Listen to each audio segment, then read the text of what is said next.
Hello dear student, बहुत बहुत स्वागत है आप सभी का आपके अपने यूट्यूब चैनल पर जिसका नाम है डिस्टेंस स्कॉलर। और जिसमें आज की वीडियो में बात करने वाले हैं एनआईएस वाले बच्चों के बारे में, क्लास 12 वाले बच्चों के बारे में जिन्होंने लिया हुआ इकोनॉमिक सब्जेक्ट, इसका कोड होता है 318-318।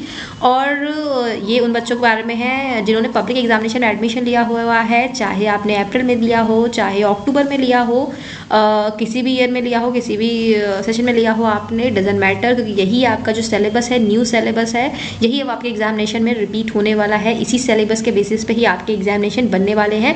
तो इसमें आज की वीडियो काफ़ी ज़्यादा इंपॉर्टेंट होने वाली है इकोनॉमिक्स वाले बच्चों के बारे में, क्योंकि उनको पता ही नहीं होता है कि उनको पढ़ना कैसे है, क्या पढ़ना है, न्यू सिलेबस में क्या चीज़ें एड ऑन हुई हैं, क्या रिड्यूस हुआ है। तो आप जिस भी बुक से पढ़ रहे हो, जिस भी आप सिलेबस से पढ़ रहे हो, एक बार ही आप यहाँ पे उसको टैली जरूर कर लेना, मिला जरूर लेना कि कौन से चैप्टर आपको नहीं पढ़ने, कौन से पढ़ने हैं, टिक डाउन करना, क्योंकि काफ़ी कम टाइम बचा आपके एग्जामिनेशन के लिए। और आई एम श्योर कि आपको बहुत सारे आइडिया नहीं होगा कि आपको इन चैप्टर्स को नहीं पढ़ना था और अभी तक आप उन चैप्टर्स को पढ़ रहे होगे। तो इसमें वीडियो पूरी उसी के बारे में आपको हेल्प करेगी। आइए शुरू करते हैं आज के अपने वीडियो को। सबसे पहले हम बात करते हैं यहाँ पे टोटल नंबर ऑफ लेसन्स कितने होते हैं आपके इस इकोनॉमिक्स में। तो इसमें होता है 29। और यहाँ पर आपको एक सेक्शन दिख रहा होगा टीएमए का, जिसमें होता है 40% ऑफ दिस सिलेबस ये कवर करता है आपका टीएमए। तो अगर आप पब्लिक एग्जामिनेशन वाले बच्चे हो तो आप सबको पता है कि टीएमए क्या होता है। टीएमए आपका एक असाइनमेंट होता है जिसको आपको बनाकर सबमिट करने से आपका थियोरी का 20% मार्क्स मिल जाता है। तो जो टीएमए होता है ये उसका सेक्शन था जिसमें आपको दिख रहा होगा 11 लेसन्स हैं। 29 में से आपके 11 लेसन्स जो है वो टीएमए के हैं। बचे हुए 18 लेसन आपके पब्लिक एग्जामिनेशन के हैं, जो कि 60% सिलेबस कवर करता है आपके एग्जामिनेशन का पूरा सिलेबस का। नंबर ऑफ़ मॉड्यूल की बात की जाए तो आपके नंबर ऑफ़ मॉड्यूल इसमें 11 है, कुछ ज़्यादा ही मॉड्यूल है इसमें। तो 11 मॉड्यूल हैं। देखते हैं अभी इसमें कौन सा मॉड्यूल इंपॉर्टेंट है, कौन सा नहीं है। तो एक बार मॉड्यूल पे नज़र डालते हैं, साथ ही साथ ये भी नज़र डालते हैं कितने लेसन्स हैं यहाँ पे। तो पहला मॉड्यूल की बात किया जाए तो इंडियन इकोनॉमिक डेवलपमेंट, जिसमें आपको हमें सिर्फ और सिर्फ 2 लेसन देखने को मिल रहा है, 1 और 2। दूसरे मॉड्यूल की बात की जाए current challenges before the Indian economy, इसमें हमें 3 to 4 अगेन 2 चैप्टर देखने को मिल रहा है। अगेन हम अगर 3 मॉड्यूल की बात की, 3rd नंबर के मॉड्यूल की बात की जाए तो इंट्रोडक्शन टू स्टैटिस्टिक्स, तो इसमें हमें 5, 6, 7 3 तरीके के लेसन देखने को मिल रहा है। आई मीन 3 लेसन देखने को मिल रहा है। अगर 4th की बात की जाए स्टैटिकल्स टूल्स की, इसमें तो हमें 8 to 11 कुल मिलाकर 4 चैप्टर्स देखने को मिलेंगे। और अगर 5th मॉड्यूल की बात की जाए इंट्रोडक्शन टू इकोनॉमिक्स, इसमें हमें 13 और 12 ये 2 लेसन देखने को मिलेगा। 6 की बात की जाए कंज्यूमर्स बिहेवियर, इसमें भी हमें अगेन 3 चैप्टर्स देखने को मिलेंगे, 3 लेसन देखने को मिलेगा, 14, 15, 16। अगर 7th की बात की जाए प्रोड्यूसर्स बिहेव, तो दोनों को क्योंकि इंपॉर्टेंट होता है, इकोनॉमिक्स पढ़ रहे हो तो आपको कस्टमर के साथ साथ प्रोड्यूसर दोनों के बिहेवियर को जानना जरूरी होता है। इसके लिए आपको यहाँ पे लेसन्स देखने को मिल रहा है। इसमें हम लेसन्स की बात की जाए तो 17 to 20 देखने को मिलेगा। मार्केट एंड प्राइस डिटर्मिनेशन की बात की जाए जो कि आपका 8 मॉड्यूल है, इसमें हमें 21, 22 एंड 23 3 मॉड्यूल देखने को मिलेगा।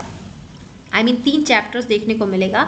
अगर 9th मॉड्यूल की बात की जाए तो नेशनल इनकम अकाउंटिंग, जिसमें हमें 24, 25 जो कि हमारे पब्लिक एग्जामिनेशन का पार्ट है। और अगर 10th की बात की जाए theory of income and employment, इसमें भी हमें अगेन 2 चैप्टर देखने को मिल रहा है। अगर लास्ट मॉड्यूल की बात की जाए money banking and government budget, तो इसमें भी हमें अगेन से 2 चैप्टर देखने को मिलेंगे जो कि काफ़ी ज़्यादा इंपॉर्टेंट है, जो पब्लिक एग्जामिनेशन का पार्ट है। तो डियर मैं आपको यहाँ पर समझाती हूँ, ये जो टीएमए है हमने अगर बना के सबमिट कर दिया, अपलोड कर दिया है, तो हमारा जो ये 11 लेसन है तैयार हो चुका है। इनको हमको वापस से अपने एग्जामिनेशन के पॉइंट ऑफ व्यू से नहीं तैयार करना है। बिल्कुल सही सुना आपने। तो आपको 1, 2, 3, 4, 5, 6, 7, 12, 14, 17 और 23 इन लेसन्स को अपने एग्जामिनेशन के लिए प्रिपेयर नहीं करना है, तैयार नहीं करना है। अपना केवल टीएमए बना करके सबमिट करने के बाद इनको भूल जाना है।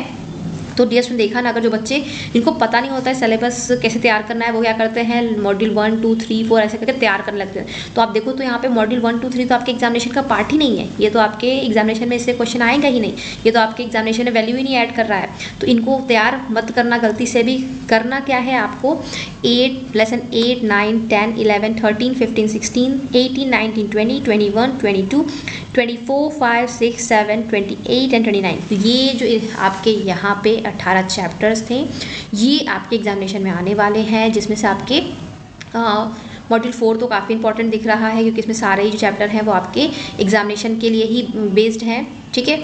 और आपका जो लास्ट का 3 मॉड्यूल है वो तीनों भी पूरे के पूरे आपके एग्जामिनेशन के पॉइंट ऑफ व्यू से बनाए गए हैं, तो इनको जरूर से पढ़ लेना। इसमें से क्वेश्चन ज़्यादातर पूछे जाते हैं, इनको मत छोड़ना। सो डिस्टूडेंट, अगर आपको भी इकोनॉमिक्स के अलावा किसी भी सब्जेक्ट का ब्रीफ समझना है सिलेबस का, तो आपको मेरा प्लेलिस्ट चेक करना होगा, वहाँ पे आपको वीडियोस मिल जाएंगी। मैं नीचे डिस्क्रिप्शन में भी, आई बटन में भी, हर जगह आपको लिंक दे रही हूँ, वहाँ जाकर आप वीडियोस को चेक कर सकते हो और बिना सिलेबस को जांचे परखे समझे प्लीज़ तैयारी मत करना। इसके अलावा अगर आपको कोई भी हेल्प चाहिए तो आप मुझे नीचे कमेंट कर सकते हैं। जल्दी मिलते हैं अपनी अगली वीडियो में। Thank you and thanks for watching and also happy learning.